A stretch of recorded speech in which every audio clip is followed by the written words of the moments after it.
Let's make an avocado oil chocolate cake. This moist and fluffy chocolate cake is what we call the Bruce cake in our house, as it's what we think the chocolate cake on the movie Matilda would taste like. Start by preheating your oven to 350 degrees. This easy one-bowl cake recipe starts by adding 3/4 cup of avocado oil to a large mixing bowl.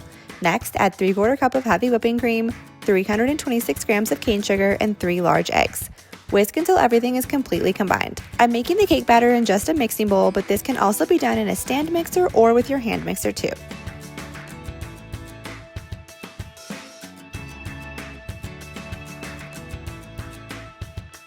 Next, add in 308 grams of cake flour, 75 grams of Dutch cocoa powder that's been sifted, 1.5 teaspoons of ground vanilla bean, 1 teaspoon of baking powder, and 3/4 teaspoon of salt.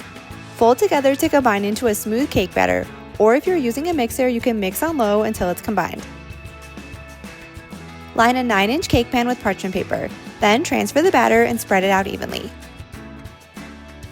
Bake at 350 degrees for 50 to 60 minutes or until a toothpick inserted in the center comes out clean. Allow the cake to cool completely before frosting it. To make the frosting, add 57 grams of softened butter, 283 grams of sifted powdered sugar, 57 grams of sifted Dutch cocoa powder, a heaping half cup of heavy whipping cream, and 1 teaspoon of vanilla extract to a stand mixer. You can also use a hand mixer if you prefer. Mix on low to combine the ingredients and then speed the mixer up to high and whip the frosting. Be sure to scrape down the sides of the bowl and mix again to ensure you have a smooth and fluffy chocolate frosting. Feel free to add a little more heavy whipping cream if you want to get a little bit softer consistency. Add the frosting on top of the cake and spread it out evenly. Then cut the cake and enjoy. This is my husband's absolute favorite cake, and as soon as it's ready, he's always in the kitchen ready to grab a slice, even if it's mine.